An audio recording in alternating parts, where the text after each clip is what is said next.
Hey everyone, welcome to the podcast. We're joined here today by Callum Robinson, who is representing Jellyhound, and our special guest, Cinzia Dubois, who is a YouTuber and also does some blogging as well. Yes.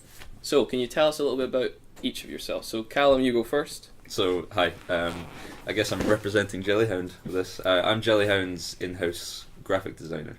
Right. And that covers 2D graphics, 3D graphics, animated, motion graphics.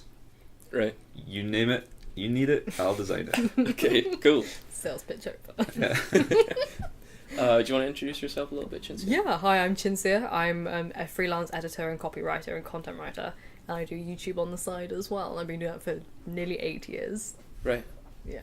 Cool. Do you want to tell us a little bit about what your channel is, like what you do, what content you create on your channel? So my content is mainly discussion of, so when I really hit off in YouTube was when I was doing my academia. So a lot of my content was based on mental health and literature and how important those two were for me. And now I tend to just talk about how literature influences my daily life, and it's kind of a blend with also essays as well. So I do like video essays. Now and then. What's a video essay? Again, they're literature and philosophy based, so I try to make literature and philosophy accessible to people. All right, making it okay. a bit funny. Yeah. Okay, so what kind of when you say literature, do you just mean like a book? Yeah. Or, yeah. Any what books. What kind of books do you do? I mean, do you mainly- specialize in specific books? Or? I don't tend to read anything other than like, so there's big niche for books on YouTube, which tend to be around YA and children's books, so young adult. Right. I don't, so I tend to do like adult literature. And Right, I okay. say that without knowing that it's not adult content, but it's adult literature in a sense. It's literary fiction, and anything that's new releases or the canon, and just deconstructing them. Can you give me like an example of what literary fiction is? Yeah, so like Moby Dick or anything that's like now in the Man Booker Prize list and things like that. All right, okay. I'm known for I don't hold back, so I will shred a book apart even if it's meant to be very popular and people try to list up to the PR list and things like that and praise books. I will tell it if it's bad.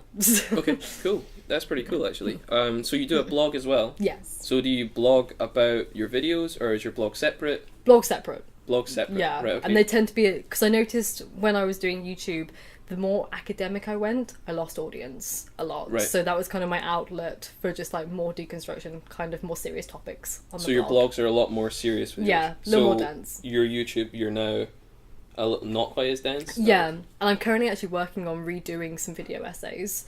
Okay. So I've decided to change my shift. I want to make them more focus on almost the video side of it a bit more than my writing side. So I Okay. want to do like an expose on Amazon and the book industry. So I want to like film at the Amazon depot and things like that, and just like do situated video clips and make it a bit more diverse than just me in my sitting room. So it's more visual. Yeah, it's more of a visual encapsulation. I've noticed that that's where it really goes with video essays online. Have you actually created any of those more visual videos yet? Not yet. Not I'm yet. still working. It's equipment. With Scotland, obviously, we have the wind and things like that I need to then invest into equipment that's suitable for that kind of situation. But I'm gradually building up, and I'm writing the essays. All right, okay. And that's actually more fun for me now. Now I'm thinking about how it will visually look. It's actually influencing how I'm writing. So I'm like, oh, this would be funny to drop in this joke or gag, because they'll be here, so it makes sense. Yeah. So can you give us like an example of one you're working on just now then? Yeah, it would be like the Amazon book. So The how Amazon one, so how Amazon's destroying the book industry, and that was kind of influenced by a comment I received recently with someone going, I don't mean to be like, hate me all you want, but I don't buy from bookshops anymore. I only buy on Amazon. It's cheap, it's great, why wouldn't anyone? Yeah. And I was like, okay, let's break down. So I was going to go dorky into the breakdown of how little money an author earns versus then how even further that's decreased by Amazon. Yeah. And then kind of talk about the the morality of the company itself, but this whole dichotomy of there's a funny relationship that I'm dating someone who's an Amazon obsessive, and it's like this this beautiful we're both on the two sides of the coin. It's like so it's like debating and stuff like yeah, that, so it'll be the two of us, kind of like the importance of it, and then the hypocrisy that you can't be a perfect person, but here's why I'm discussing it from a book point of view, why I won't buy books on there. You've got quite an in-depth view of how it is to be on the bookshop owner's side of things as well. Exactly, yeah. I spent 5 years being a bookseller, and I was a book buyer as well. So there's a lot of, and I've worked in an independent bookshop and a chain bookshop. So there's two different versions of how things... yeah. And as a buyer, you then see the money side as well, and you go, oh god, this is all they're getting. So can you give us, like, what that means? So, obviously, as an independent bookstore, does the author then get more money? Yes. In comparison to like a chain, and then more so in comparison to like Amazon. Exactly, yeah. Right, so even more so. So even then, with independent and chain, it's fine, but Waterstones has come under fire for even having cheaper deals. So on average, for every, let me work out the maths for it. Basically, an author like Philip Pullman will only earn £11,000 a year. Right. So that's a big selling top author. Yeah. Mm-hmm. It's around 10p per book sold, and that's in a chain store. So that's how much they earn from that. Wow. Yeah. And then you have to take away from, that's the money that an author will get, but then you have to take into consideration their agent will get a cut of that as well. Right. And then their tax on it as well. So even, you know, world-class famous Northern Lights series only earns around 12 grand in its basic year. I literally read that like the other day. Really? Yeah, literally. It's like famous all that. So can you imagine, like, even independent authors or first authors get even less? Yeah. Because their book deals aren't as much. When it comes to Amazon and also the works, you're looking at around 2p a book for the author for every sale. Wow.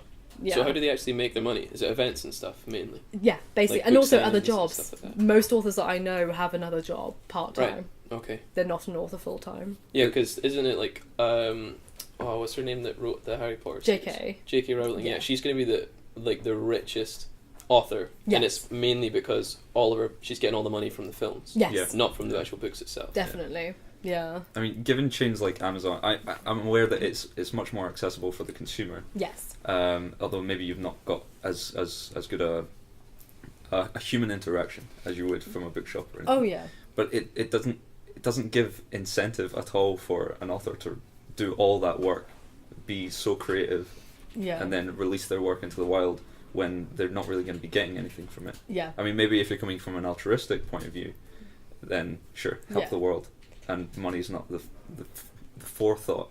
Yeah. But it's really damaging. Yeah, exactly. So that's why I kind of want to do a video like, let's just, but in a joke, like trying to make things as light-hearted as possible. Yeah. So like I was like, I'm going to give you some maths and things like that and just drop it in there, but I'm going to make it a bit funny. Mm-hmm. I don't want to come after and like slay Amazon and I'll get all the haters from that. I'm going to call out the hypocrisy that, you know, my partner uses Amazon. Bloody Alexa's always interrupting our conversations when we say something really similar to Alexa. Like, you know, just things like that. So it's part of our lifestyle, and it can be really useful for like things like art supplies. I buy art supplies on Amazon. Yeah. Oh, I'm a traitor.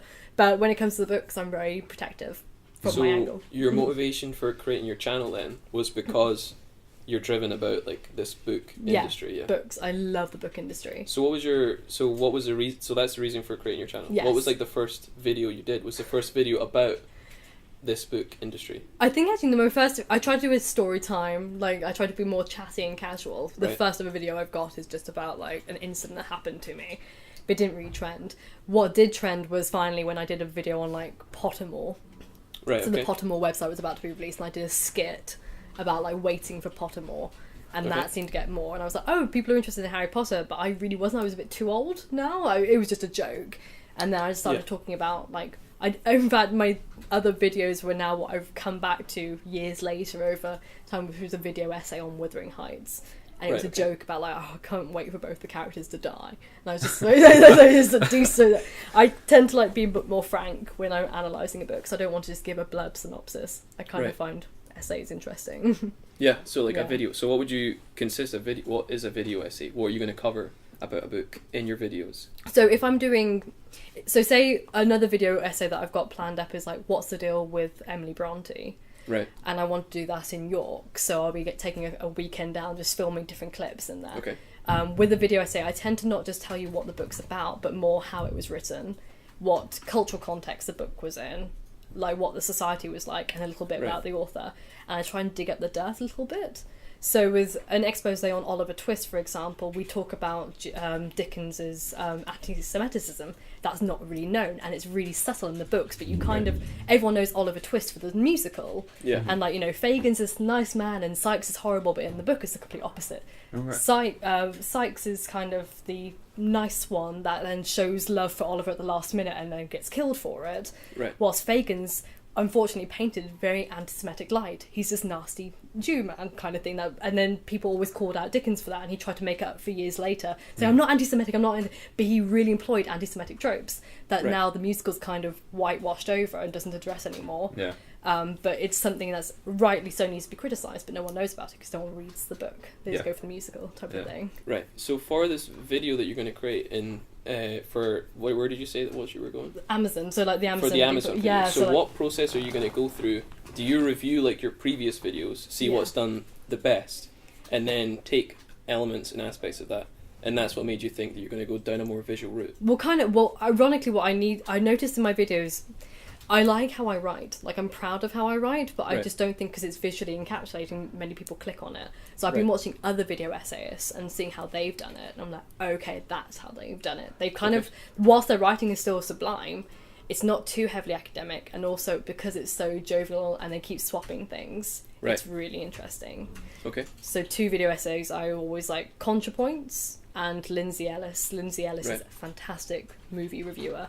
And ContraPoints is kind of very funny skit about like social issues. The 2 of them are really well. So are these people on YouTube that you're following on like a daily basis? And I was just like, well, when they upload, because their essays are so thick that they kind of take every month to upload a video. Oh, right, okay. So they're a bit more, less frequent, but higher quality. And I've seen how they've grown, and I was like, they took a really solid angle. So I'd like to do more things like them. Is there actually any like analytics and data that you can look at from your videos to see like how are you looking at these videos that you've done and then you're saying, oh, this bit worked really well? How do you tell? Is there analytics that go with that? Yeah. There's barely any real solid analytics. Sometimes you get a flurry of people and you go, where have they come from? Yeah. And you can do everything like Google search, try and find out if anyone's recommended you. But when you look at Google or YouTube analytics, it will say like, oh, you were on the recommended page, and you're like, why? Like, and you try to break it. It is hard to see now because the algorithms changed. Yeah. I've noticed spikes when I've played with things. So I've tested something like put a photograph of somebody who's a celebrity in my thumbnail. I've noticed that's got more views. Because it's like clickbait. Yeah, a little it's bit, clickbait. But even I was like, I didn't really clickbait. It's not that much. But it's just like almost like they must have such a solid algorithmic analysis that they go, oh, this will trend, push that forward. Mm-hmm. Yeah. So I've thrown things like that and keywords, and now you have to be even careful about the words that you use. So I noticed that videos when I say like I don't like violent books got demonetized because I said violent. Oh, even though you said you don't like I was like, I don't like violent books, but I got demonetized because it said the word violent. Right, okay. So you're having to like really analyse what you cut when you're editing just to see if things come in. And you can't even discuss like mental health issues like body image or anything anymore because those things get demonetized. Even if it's a positive thing about body image? Even if it's a positive. Right, okay. Yeah. So what about things like mental health, if you're discussing that? Again, you can't use like words like depression in your tags. Yeah, you can't, or anxiety, because they will get flagged and taken down. How do you know that they're flagged? Is there like a basically just section that says? No, you just work it out. You just like, work it out. Why exactly it demonetized? You go through your tags and you delete it, and suddenly 20 minutes later when you review it, it's monetized again. Okay, so what have you found then? From the content you've created, what have you found that's getting you demonetized? So when I was going to university, I had like anorexia, which I discussed about a lot. Right. So of course I was discussing my recovery, those all got demonetized in retrospect. Just because it was about anorexia. Even though it was like kind of like a it was positive. Journey. Yeah. Like even I did like help videos about anorexia. Nope. I noticed a video I did on Brexit got demonetized, or anything political you can't really talk about. Right.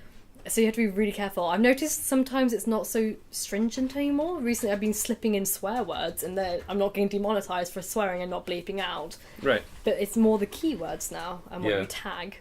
You can't mention body dysmorphia, you can't mention anxiety, you can't mention depression, anything like that, or anorexia. They're like no-goes, which is dangerous because there are things that can help. Like it's not pro, if you know what I mean. Like it's helpful videos for people. So like, what does YouTube look at? Are they just looking at the keywords that are in the title, in your description, or are they actually taking bits from inside of your video? As well. So if you even just say like anorexia, anxiety, that can go down. And demonetizing that just affects the price, or does that affect your actual reach as well? Your reach as well. Right. So you won't be flagged up. You know, a lot of it's that common trend, like you've uploaded a video and I haven't seen this in my subscription feed. Things like that always happen all the time, especially when it's like political stuff. So even someone who's subscribed to your channel, they're not seeing it in their subscription feed anymore. Not in their feed at all. No. It's not just that it's lower down, they're just not seeing it. No, they're not seeing it. Wow. Which is really interesting. That was a new thing that they've started introducing. Yeah. They said it's an opt-in thing. People have to literally opt in for that. We give you algorithmic subscription feeds now, but people have said, I haven't opted in, I'm still getting it. So you're not getting all your subscribers seeing your video even in their subscription feed. Wow. Yeah, I never thought about that. Which is a real pain. When you're a smaller YouTuber like me, like compared to like big ones like Shane Dawson, who automatically gets up there.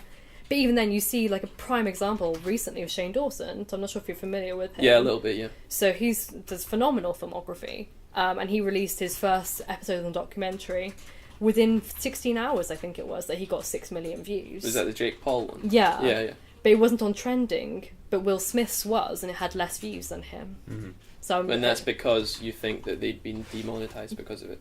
Oh yeah, well also I'm not sure if there wasn't any ads playing on it, so it probably was demonetized. Right. But again, what's interesting, whilst he used Jake Paul, who always ends up on trending page, is because he was talking about sociopathy, which then took him off. That then took him off because he it used the keywords. Keywords that just took him off there. It's interesting. Yeah, it's very interesting. Mm-hmm. It seems quite volatile as well. Yeah. And I know a lot of YouTubers are getting affected by this, maybe to different degrees. Yeah. But it's just interesting how, at the end of the day, it's not someone making a conscious decision. It's just an algorithm picking out content from this miasma of videos. Well, you say it's not a conscious decision, but it's interesting what trends. Yeah. Because whilst there aren't as many people working for YouTube as there are people creating onto YouTube, there's oversights which are very obvious, and like favoritism is demonstrated a lot. Like Logan Paul's video trending earlier in the year, it was #1 trending with over 60,000 views of a man hanging, like he filmed a dead body, and nobody in YouTube noticed that. But he has his own YouTube series, so of course they're just going to let that happen. I was like, how has nobody noticed it until everyone uproared? But it still trended for the whole time until then it got taken down. Yeah. And that was by Logan himself, not YouTube. So I was like, where there has to be some kind of human favoritism that's depicting the algorithm. Yeah. So what is your strategy to then getting around this? Do you still like talk about these things? Yeah. Even though you are getting demonetized? Yeah. Do you just deal with that? I talk about it, but I'm a little bit more clever. In a sense, I don't use the tags anymore. Okay. A really cheap way to get around it is like, I noticed that it's become like a joke in itself, like a meme in itself, that people will then use like icons for letters. So when they say mental health, like the A is an @ sign and things like that, or I's are now exclamation marks. And it's become like a meme that people just want to talk about something serious, but they don't want to get picked up. So that's something that you can type in and avoids it. They've become a little bit more lenient on the words that I've noticed. Like swear words are no longer getting as flagged up as they used to be. Right, okay. But if you hold off talking about the subject until after 5 minutes, it tends to not get flagged. Really? If you introduce your video, because then if somebody comes to review it, they go, oh, he's just talking about something else, it must be a mistake, click off. Yeah. And they just remonetize you because they haven't bothered to watch more than 5 minutes type of thing. So you can talk about a more serious topic. I normally wait till the end of the video to talk about the serious topic, and most people go, oh, you waited till the end of the video to talk about something more serious that we came on to click on. But actually it's more strategic from the YouTuber's point of view that leaving it till the end actually saves them from getting demonetized. Yeah. It's like a really weird strategy. So is that what you've started doing now? Yeah. So I know this is going to be a serious topic, but I'll leave that a little bit to the last minute or the second half of the video. Yeah. And fluff it up a bit before I get to that point. Do you choose like what video you're going to do each week? So how often do you upload? Once a week. Once a week. So do you choose, maybe I'll do like this topic this week, and then the next week I'll avoid anything like that, so that at least once every like 2 weeks that you're getting more reach? Yeah, definitely. Yeah. So my book videos don't get as many views as my conversation videos do, but it's such a pain because you get people complain saying you don't do enough book reviews, and then you have other people going, oh, I don't really watch your book reviews. So I'm literally catering to the small minority when I do a one book review every fortnight type of thing, or a book related video. But I try to make them chattier, try and like squeeze people in. But I know I have less heart in that because it becomes, there's so many on there. The niche is quite big that most books have still been reviewed by 12 other type of booktubers in the same kind of geography as me. that I'm just like, I don't want to repeat what other people have done. I'd rather do something a bit more, you know, not charismatic, but more entertaining for myself to do. Yeah, if you can't do it different, yeah, then why do it doing, type of thing. So that's why I want to go into the video essays, because I think that's far more fun, but more time consuming for very little money. Like, very little. So we're going to move on to like one of these topics that we've got. So we've got, what we're going to cover just now is like Today in the News, which is like an article that is basically prominent today, which we have like two, and I don't know where they are. Do you know where the articles are? No, I've left them there.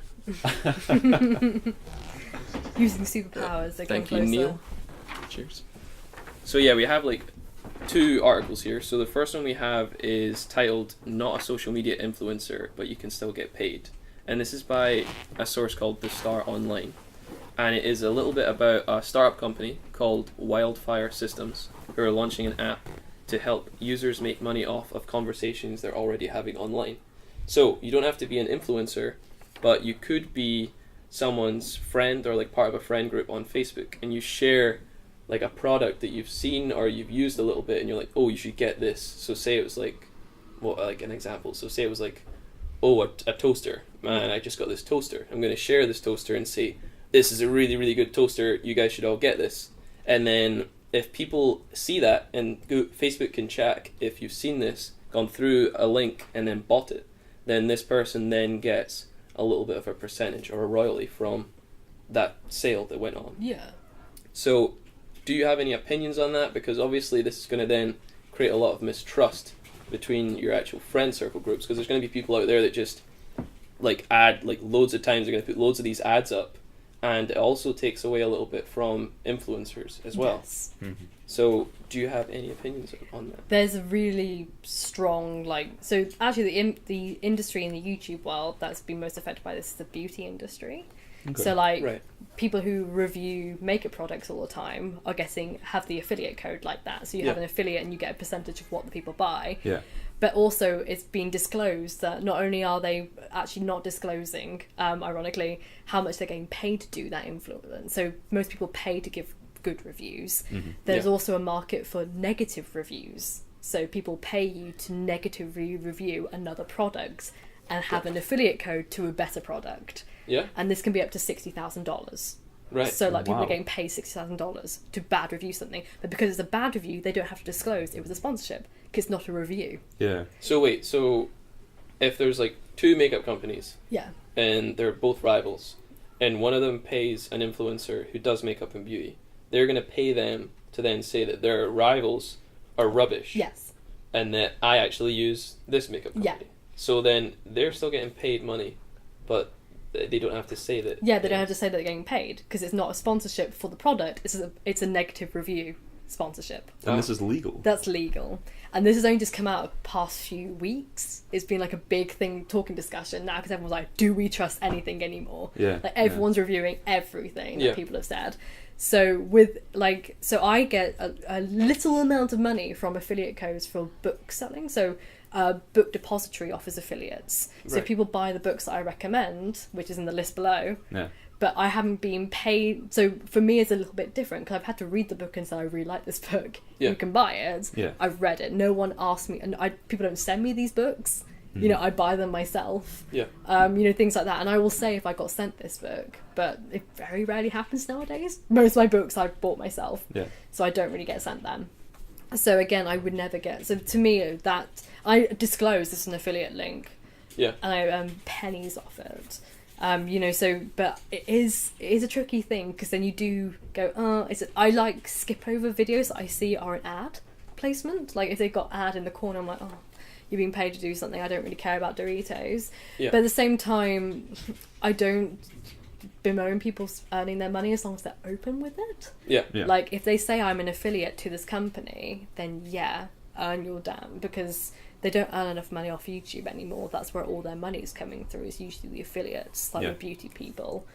But now there's this kind of like dodgy zone with negative reviews. But I don't mind, like, so I think that's quite useful. Like I trust my friend to say, if it's something that they've purchased themselves and they're going like, oh, I can get some money back from this kind of thing, I'll recommend it to. I can see my friends got it. They're not going to sell me something they haven't bought themselves. If they are, that's when it gets a bit like if I keep saying they're sending me like lots and lots of links. Yeah. That would be a bit dodgy. Yeah, I can see that they would do this only if they have actually went out and bought it. Yeah. So it wouldn't be as bad. I think something like that would promote behaviour. It promotes the idea that you don't even need to trial these things. Like, if you put it out there and you say that you've done it, I mean, who's going to follow up on that? Yeah. And that's true. It promotes things like spam, mistrust. I genuinely think it's a bit toxic. It is a tad.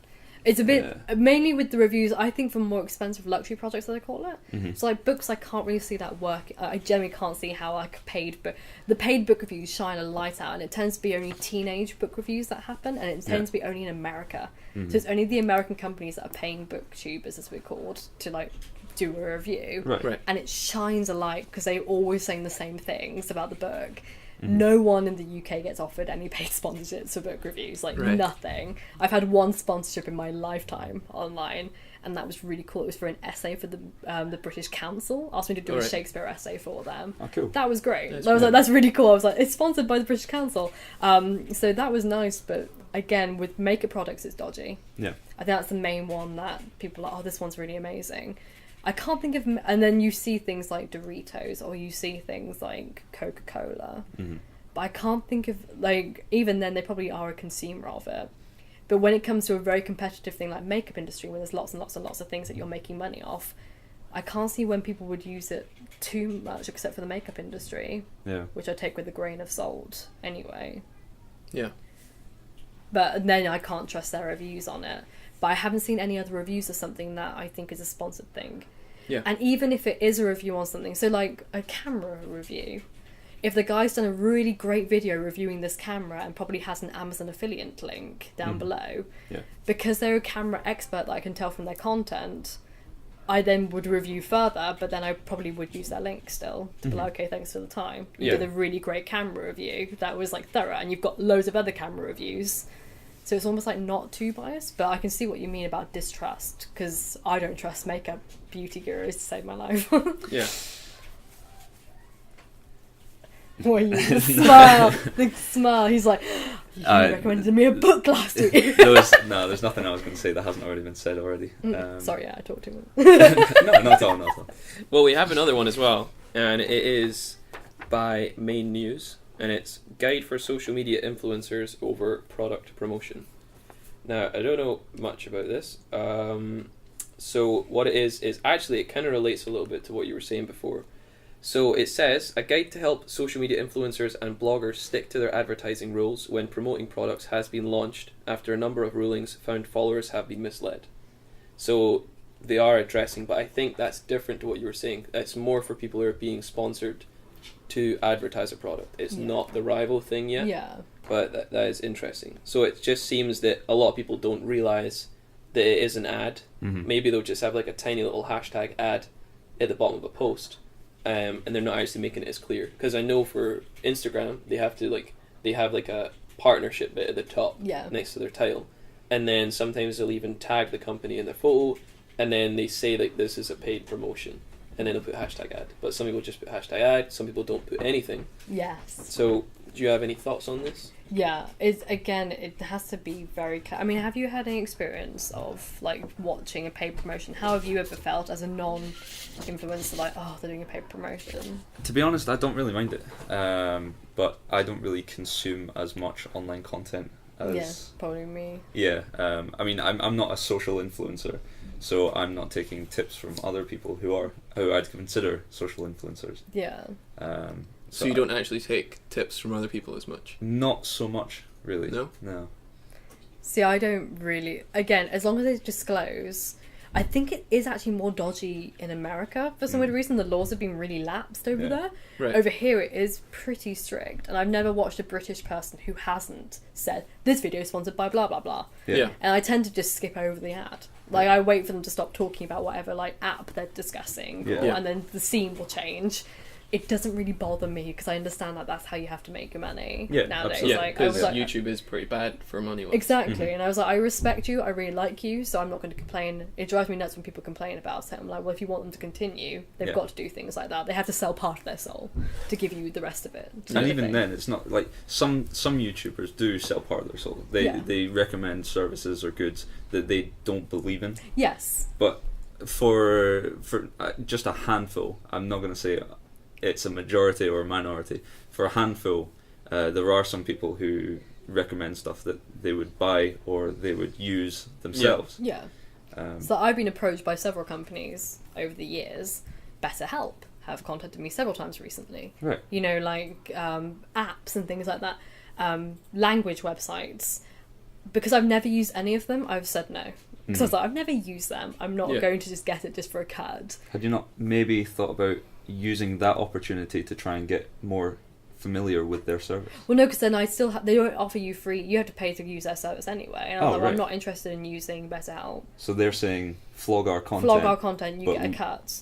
Right, but you're not getting to use it with it. No. Wow. Really? If that was different, so if I got to use BetterHelp for free, say, or even I challenged Amazon on this. So Amazon a few years ago were like, oh, you can have an Amazon affiliate link for Audible.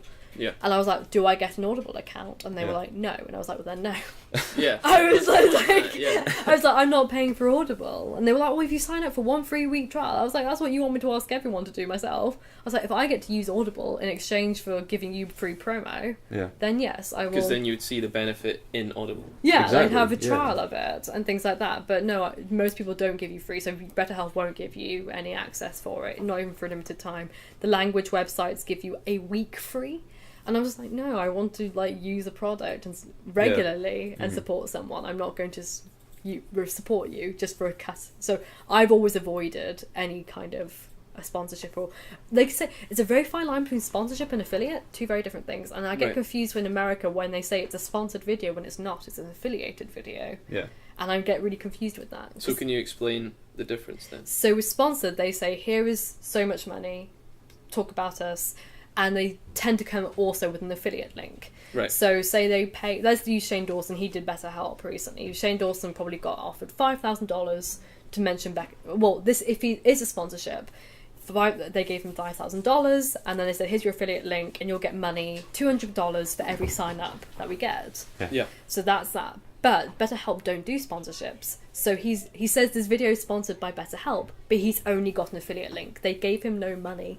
So technically they're not sponsoring him. He's an affiliate with the website. So he's kind of shooting himself in the foot because he's giving off the wrong impression. Yeah, he's giving off the idea that he's got a wad sum of money when he hasn't, and it relies solely on other people then going, I love Shane, so I'll click that link and I'll sign up with his code. Yeah.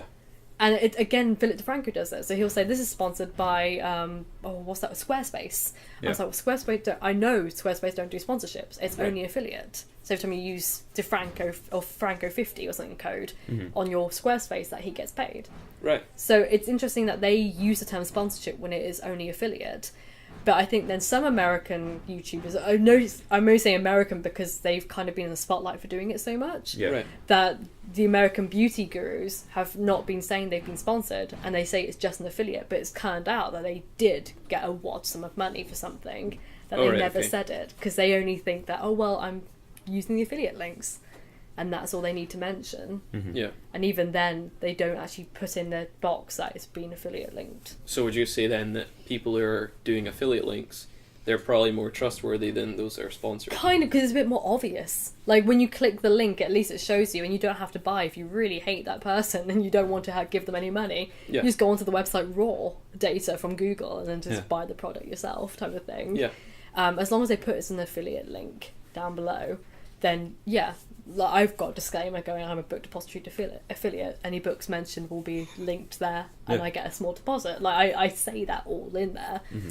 So it's closed off, but the video is then less kind of tainted because there's no wad sum of money supporting that video. Yeah. Rather than some people who aren't disclosing at all, which is just a bit dodgy. So you were saying earlier that you would have an aversion to sponsorships. And that stems from not being able to vouch for their service or their product. If a company or service approached you and said, you can have this for free, would you still have an aversion to...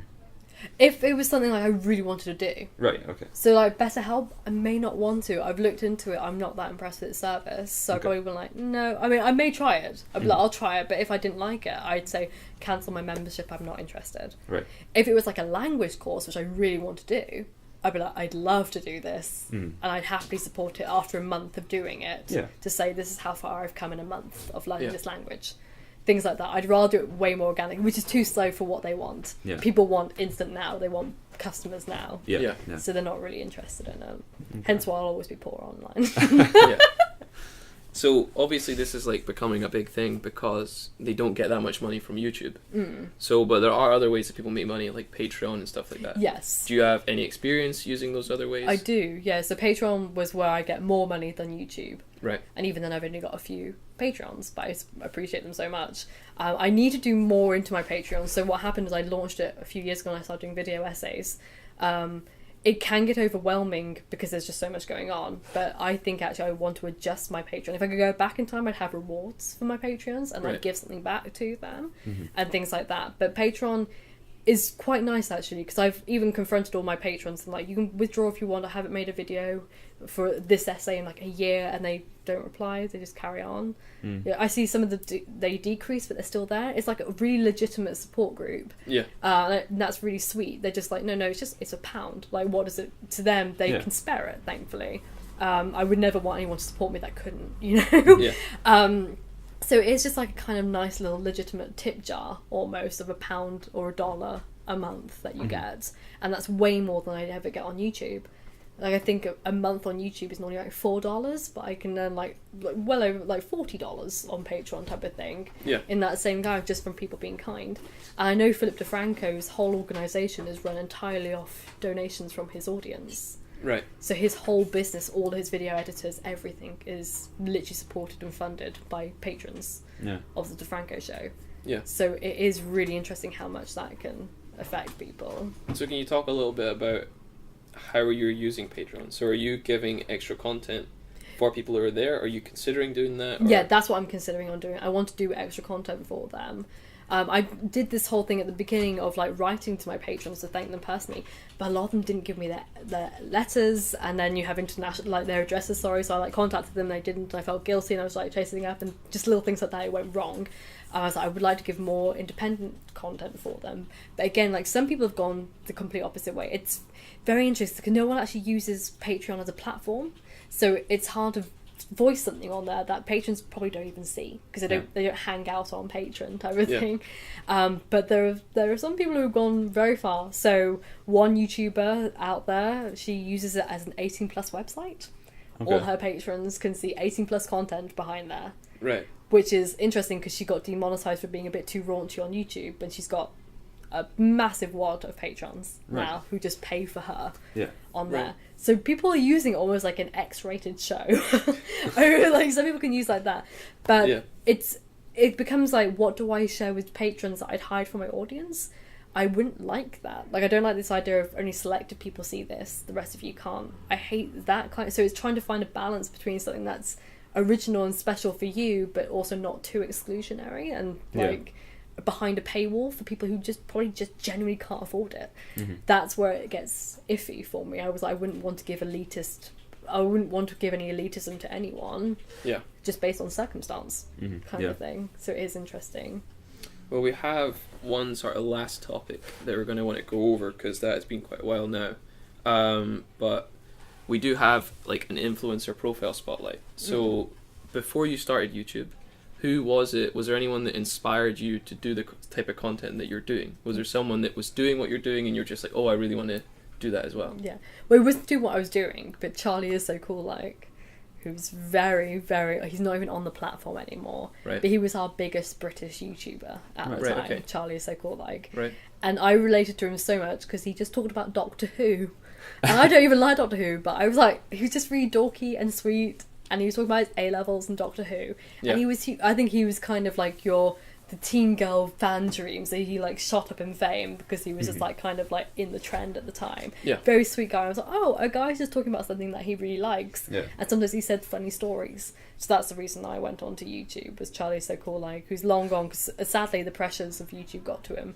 It shot too high at an early age. His GCSEs went wrong, and I think for him then it upset him too much, and he just went, white off the space type of thing, which is a shame. Yeah.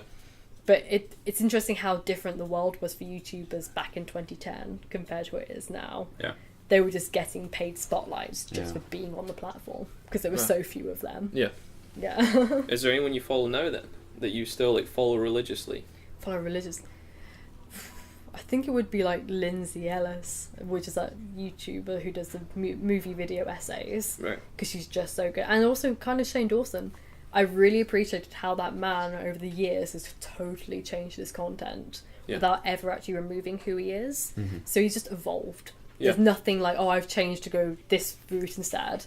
He's just slowly evolved from things that wasn't making him happy into things that are really challenging him with these mini documentary series, which should be on Netflix, the kind of effort that he goes into it. And you see somebody who's organically not managed, and the poor guy earns no money from it.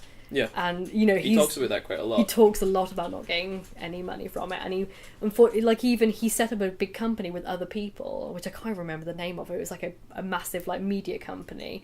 And he walked out because he wasn't liking how the attitude was going. He walked out, and now it's worth like 2.3 billion or something like that. Wow. And he hasn't got any shares in it whatsoever. That's crazy. I can't remember if it was it's insane amounts of money. Yeah. The guys who started off are now loaded because of it, and poor Shane walked out, and he just always jokes. So he was like, I walk away from money. Something always goes wrong along the way. And he's such a sincere guy. So watching someone who's making something without any income from it, it's just driven by his own like creativity and wanting to do stuff. It's really sincere, and that's why I think I've always liked him, because he's just doing it because he wants to. I think. Right, well, I just want to say we're gonna have to wrap it up there, but thanks a lot for coming. No, thank you. Really appreciate you coming onto the podcast, and thank you, Callum, for being here too. We're gonna have to wrap up there. Thank you.